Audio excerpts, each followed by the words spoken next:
Assalamualaikum warahmatullahi wabarakatuh. Waalaikumsalam warahmatullahi wabarakatuh. Salam Presidential Institute.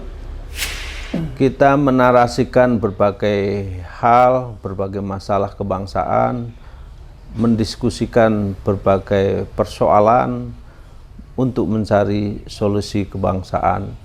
Tentu narasi ini kita bangun untuk Indonesia yang lebih baik dan lebih maju. Kali ini kita mendatangkan tamu yang sangat luar biasa, guru besar senior di IPDN, Institut Pemerintahan Dalam Negeri.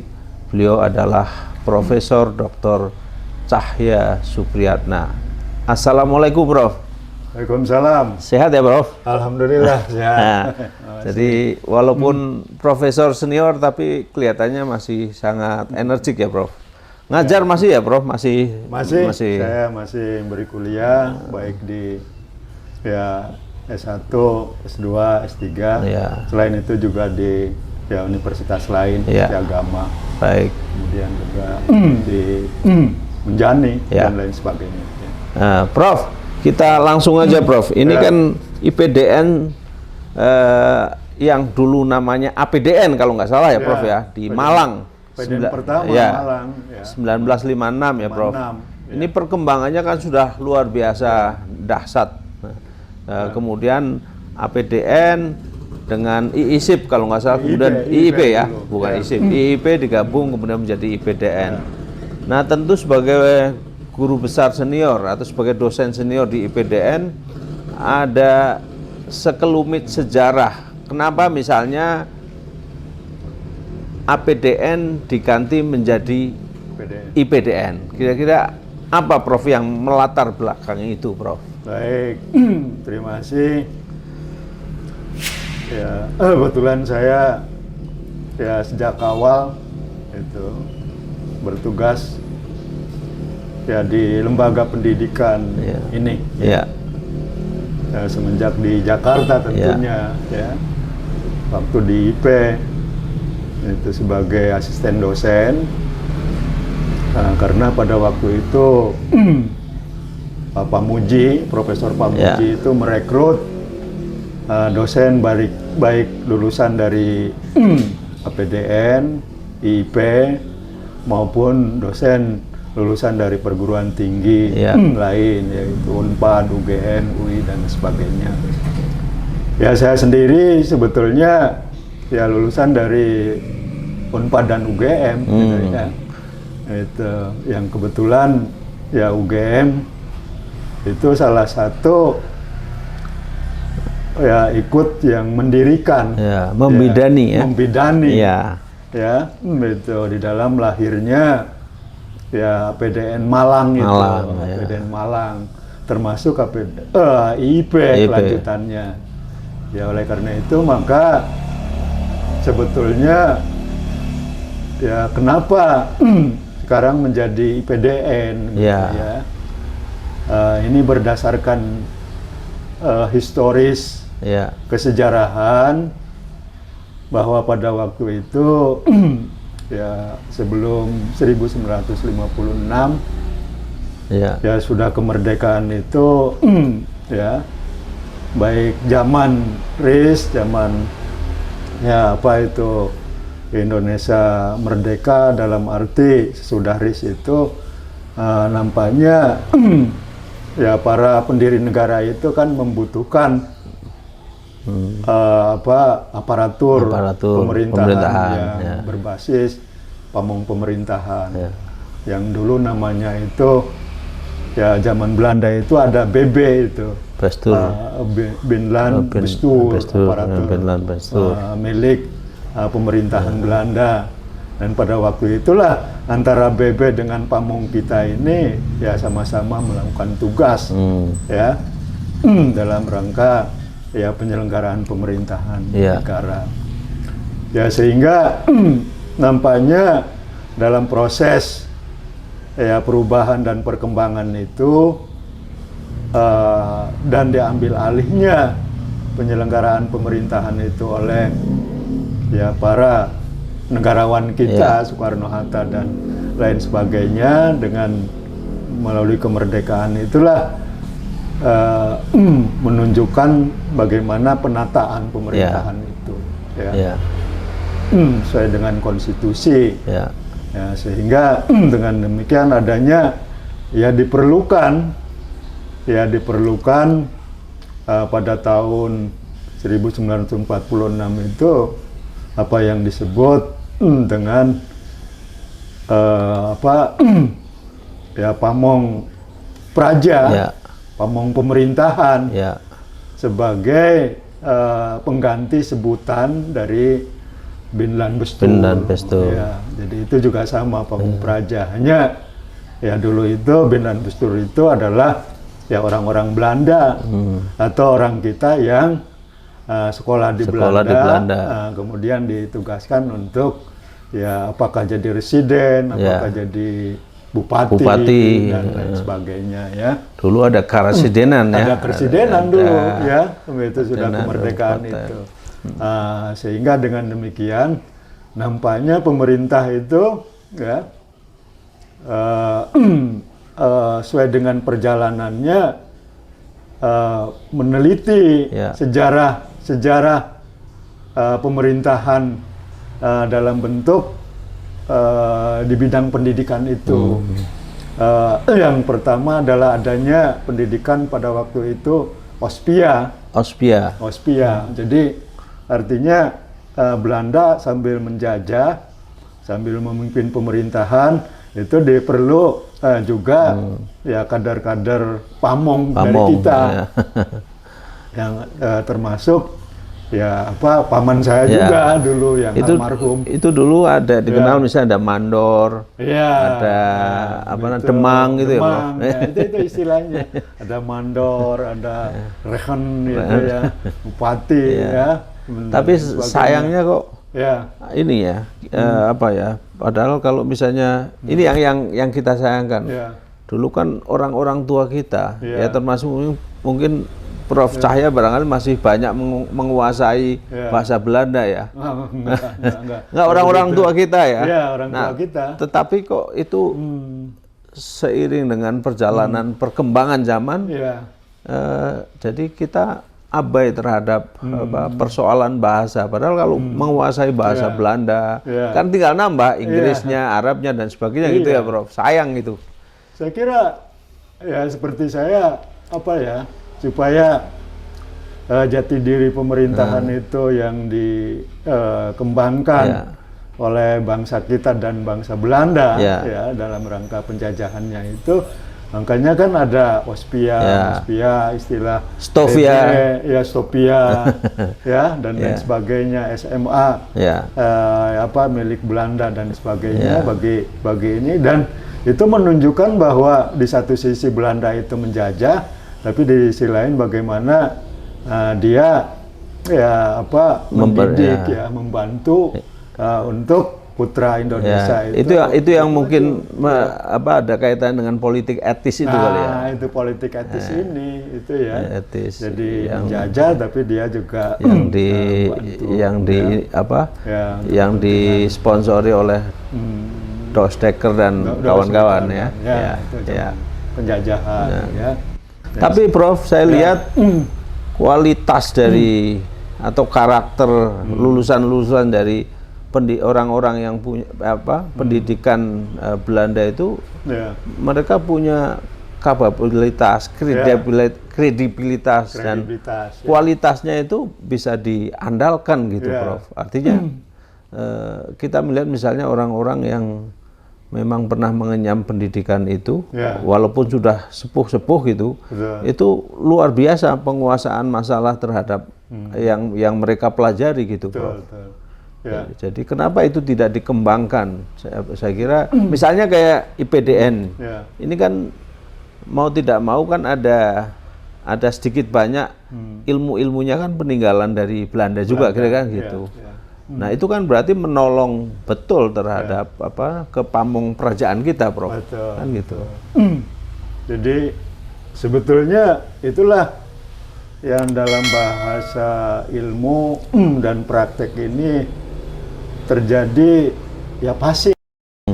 jadi passing nilai, ya, passing daripada apa itu kapasitas daripada ya negarawan itu. ya, Negarawan ini kan adalah orang yang mencintai ya negaranya gitu. tidak berkhianat. Ya, tidak berkhianat. Dia adalah betul-betul antara dua. Ya, dua itu adalah kepentingan rakyat gitu. Dan satunya adalah kepentingan negara. Nah, itu jadi negarawan itu. Sehingga dengan demikian hidup ya, apa itu matinya itu ya demi rakyat, demi negara gitu ya. Ya, oleh karena itu maka itulah ya yang disebut ada yang disebut pamong praja gitu ya, atau yang disebut binlan bestur, tetapi juga ada pangreh praja, pengareh-areh ya, pengareh-areh itu ya. Pangreh, pangreh gitu yang sebetulnya pamong praja, binlan bestur itu ya. Jadi dengan demikian maka demi itu baiknya Belanda itu pewarisan daripada tidak hanya menjajah tetapi nilai-nilai di dalam rangka bagaimana merubah kerajaan ya. Dulu kan kerajaan-kerajaan semuanya Majapahit itu berubah menjadi oleh Soekarno-Hatta itu menjadi negara kesatuan Republik Indonesia, ya negara kesatuan Republik Indonesia, maka ya bagaimana menatanya?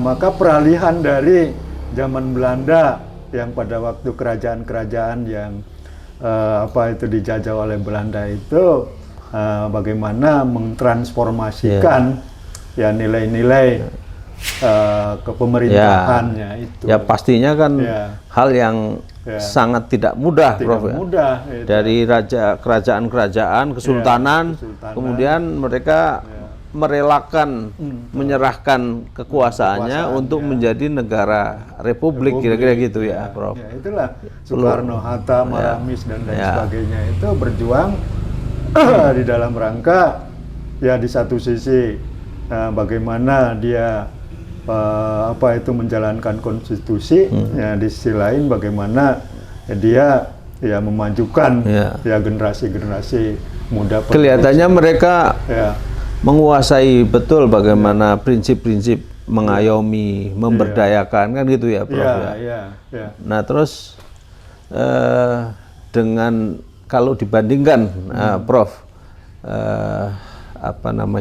pamong praja zaman dulu itu dengan zaman sekarang, ya pengamatan Prof saya sebagai seorang guru besar, seorang akademik yang tentu murid-muridnya itu sudah melanglang buana di berbagai sektor pemerintahan di Indonesia, tentu ada plus minusnya. Baik ya. Jadi ya itu kembali kepada saya kan anak pamong, anak pamong walaupun ya kepala desa lah gitu.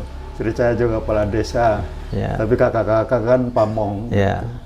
Jadi saya ingat waktu kecil itu ya, kenapa ya pamong dulu dengan pamong sekarang ini ya terjadi passing ya, nilai-nilai mencintai ya kenegarawanan itu, nilai kepemerintahan itu, kemasярakatannya itu. Kalau dulu saya ingat ya bapak saya kan nanya ya sebagai kepala desa di desa gitu ya, karena katanya ya turunan orang dulu begitu turun-temurun gitu. Ya. Tapi justru itu menjadi modal utama kan, Prof, untuk saya harus menjadi pamong yang baik. Dia itu ya pagi sore malam itu ya keliling kampung. Takut ada yang maling, ada yang banjir gitu ya, kan daerah saya perbatasan Jawa Tengah ini ada Cijangkelok itu ya. Sanggarung suka banjir gitu. Terus masyarakat juga ikut jaga karena zaman gerombolan. Itu saya pikir ya betul-betul dia mencintai wilayahnya, rakyatnya, ngomong betul itu ya. Dia ngomong terus gitu, ya. Itu baru pulang itu 4:30. Setelah subuh. 5, udah subuh, udah ini. Tidur sebentar, dia udah berangkat lagi, desa lagi. Gitu, ya. Termasuk kakak juga. Makanya ada balai desa itu, saya kira. Ya itu dia ingatnya di desa. Gitu. Ya istri saya juga, bapaknya. Simbol dulu, komunikasinya kan pakai kentongan gitu. Kentongan itu, jadi kentongan dengan masyarakat. Itu artinya bahwa sebagai salah satu bentuk kumpul itu ya melalui isyarat. Ya. Jadi walaupun tradisional, ya menunjukkan bahwa ya khususnya di Jawa, Jawa, di Jawa Tengah, Jawa Timur, di Sunda, ya tataran Sunda ini kan hampir sama. Ini adatnya waton kepamung perajaannya. Itu. Ya. Jadi kemudian kalau sore saya ingat gitu ya, dia keliling gitu. Ya. Jadi istilahnya turni katanya, kita keliling kampung gitu ya. Dari mana Bapak?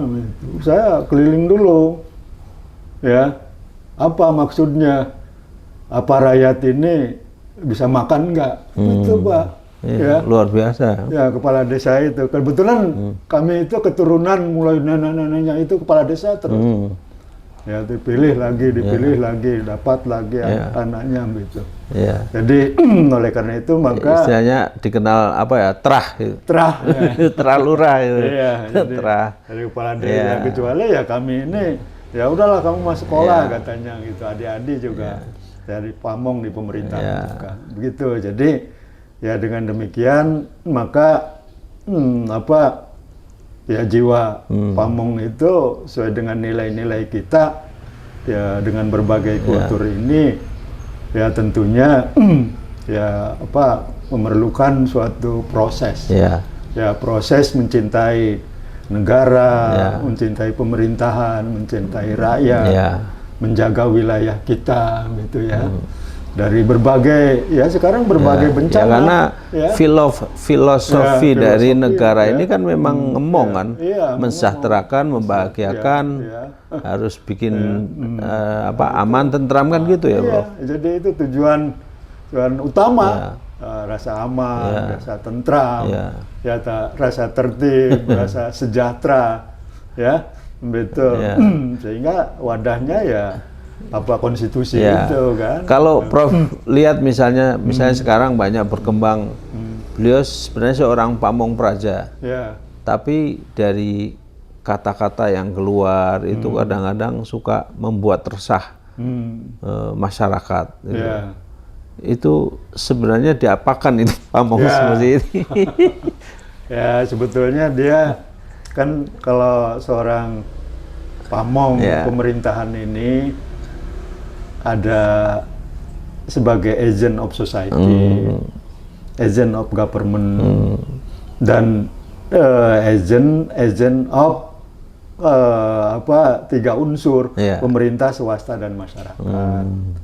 Ya seharusnya dari perilaku, cara berpikir, berperilaku, maupun juga tindakan serta keputusannya itu harus dipikir dulu ya, Bro. Dipikir, dirasakan. jangan bertindak dulu baru mikir gitu. Itu nggak boleh. Jadi oleh karena itu maka sesuai dengan faktor lingkungan pemerintahan, sesuai dengan adat istiadat, sesuai dengan nilai gitu. Itulah yang menjadi rambu-rambu seorang pamong gitu ya. Jadi umpamanya bahwa seorang pamong itu saya dulu ingat gitu, Pak Pamuji guru saya gitu ya. Pemuji yang bekas Irjen gitu. Almarhum. Almarhum itu. Kemudian bapaknya Pak Indarto. Jadi kita ini betul-betul dididik gitu ya, mulai dari cara makan itu, waktu itu berguna sekali. Jadi kita sudah kapan bangun, kapan tidur, kemudian kapan bekerja dan kapan itu dengan keluarga dan lain sebagainya. Jadi sehingga dengan demikian dengan berbagai kegiatan tadi itu tidak menunjukkan sesuatu yang bosan, itu, tapi merupakan cinta kepada profesi pamong. Prof, dulu waktu saya kecil atau palingnya masih masa-masa SMP SMA itu, kalau kuliah di IPDN itu dikenal sebagai kuliahnya para camat gitu. Jadi orang bangga betul itu kalau kuliah di IPDN. Begitu keluar, ini calon camat itu kan. Paling enggak dulu ada mantri polisi gitu ya, Pak. MP, betul. MP, polisi, kemudian habis itu langsung camat. Nah sekarang misalnya ajudan bupati, ajudan pejabat-pejabat segala macam itu rata-rata dari IPDN, Prof. Itu memang dicetak atau disetting untuk itu apa sebenarnya karena memang kebutuhan negara terhadap kepamong perajaan ini sehingga otomatis para pejabat publik ini kita ngambil yang sudah jadi aja lah, yang udah tahu ilmunya gitu, Bro. Gimana, Bro? Ya menurut saya itu jadi ajudan atau pendamping itu boleh-boleh saja.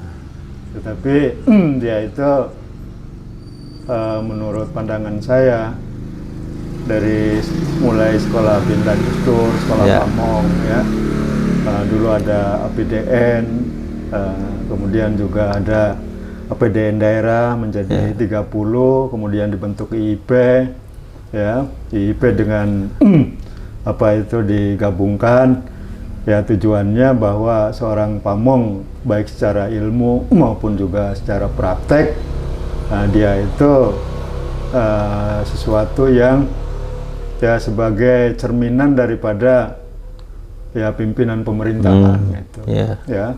Pimpinan pemerintahan yang jadi harus menjadi contoh Bro. Mau dicontoh mengemong gitu harus contoh, memberi teladan gitu beri teladan walaupun prosesnya tentunya untuk menjadi teladan dari proses pendidikan APDN dulu melalui Malang IIP itu dia melalui proses pembelajaran di lingkungan kerja dulu. Jadi tidak serta-merta dia harus memperhatikan kultur masyarakat, bagaimana wilayahnya, kemudian juga bagaimana kelembagaan-kelembagaannya. Jadi dia harus beradaptasi dulu.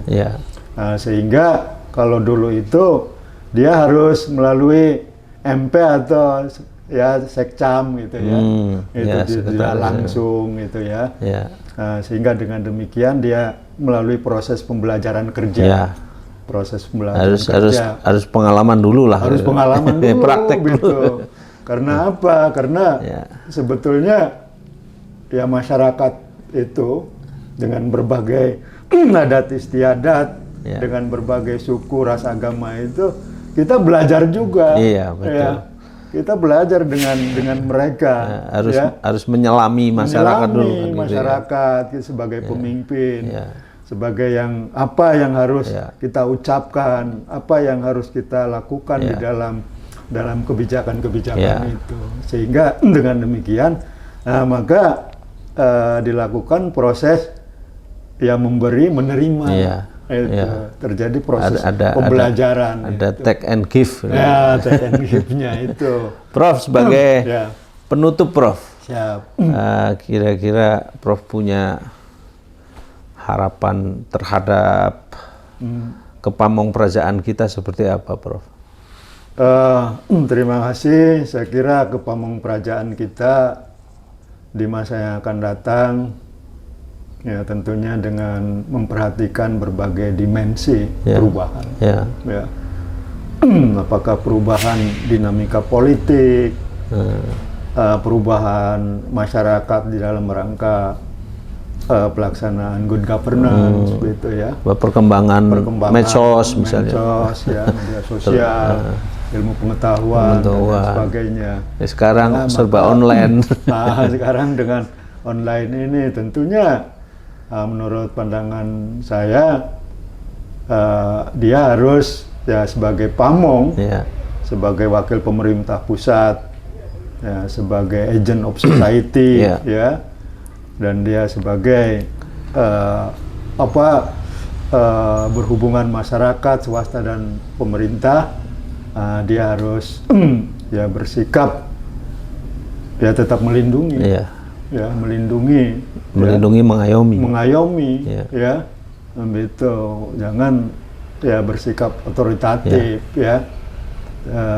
Dan sebetulnya di situ pamong itu tetap belajar, ya belajar di masyarakat, belajar di lingkungan kerja, belajar di dalam lingkungan ya swasta, belajar di lingkungan yang lain gitu ya, sehingga proses pembelajaran itu betul-betul dia apa yang harus dilakukan melalui berbagai pendekatan dan teknik di dalam rangka memimpin sebagai dia wakil pemerintah pusat, sebagai pemimpin masyarakat, dan sebagai mengkoordinasikan unsur-unsur yang ada ya di lingkungan, apakah di kecamatan, di lingkungan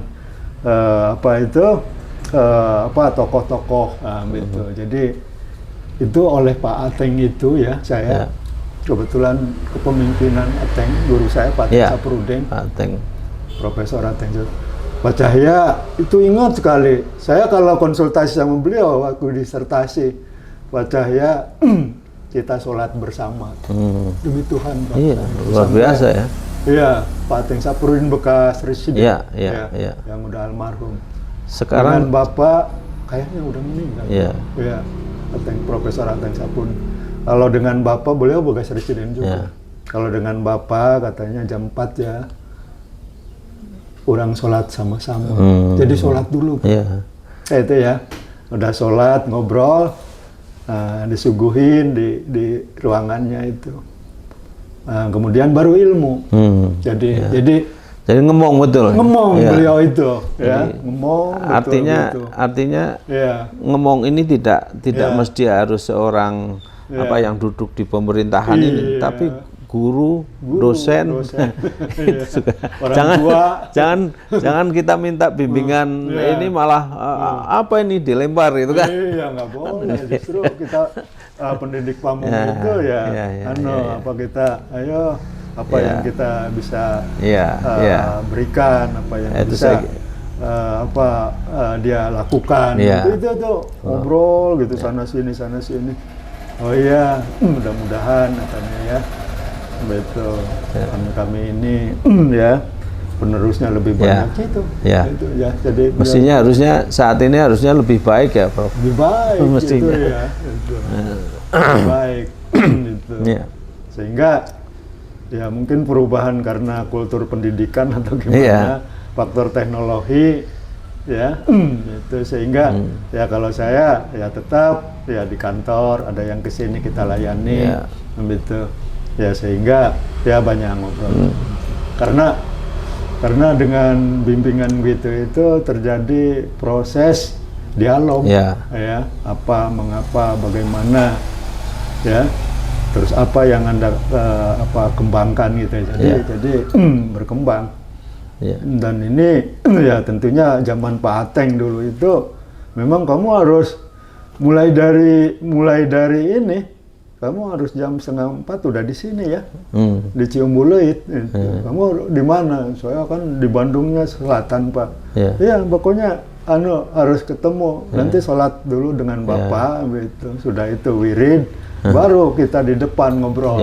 Jadi jam 10. Prinsip-prinsip ngomongnya, terus disiplinnya, terus religiusitasnya itu juga digabung dinilai luar biasa. Tidak hanya materi, jadi kita itu diuji dan nampaknya beliau itu ingin memberi contoh, memberi contoh kepada penerusnya bahwa jangan lupa katanya kalau Anda bisa doktor, bisa profesor ini ya dijalankan itu syariat agama, syariat pendidikan, syariat sosial dan sebagainya. Ya seperti saya kan di sini. Kemarin kurban, kemarin ikut kerja bakti, ikut sumbangan. Itu bagian. Kenapa Pak Cahya nggak mau di kampus? Bukan nggak mau, saya bilang saya sudah pernah saya ingin dengan masyarakat, Pak, saya bilang itu di sini. Ya Jumatan itu ya, ikut apa itu? Membaur lah ya. Membaur, Pak. Jadi begitu. Itulah aneh percaya itu. Begitu. Bukan aneh, tapi sejatinya Pamong Praja seperti ini. Luar biasa para pemirsa Presidensial Institute. Seperti halnya dulu kita pernah mendengar cerita awal-awal Pak Harto menjadi presiden, beliau selalu keliling ke tempat masyarakat, ke tempat turun di tengah-tengah rakyat, apa yang dibutuhkan, apa yang itu yang kemudian itulah kepamong kerajaan. Mudah-mudahan pertemuan ini memberikan keberkahan, memberikan manfaat buat kita semua, khususnya para pamong praja di Indonesia untuk lebih jernih di dalam memimpin, dalam mengemong masyarakat kita. Terima kasih. Assalamualaikum warahmatullahi wabarakatuh. Waalaikumsalam. Merdeka. Merdeka. Terima kasih, Prof. Terima kasih.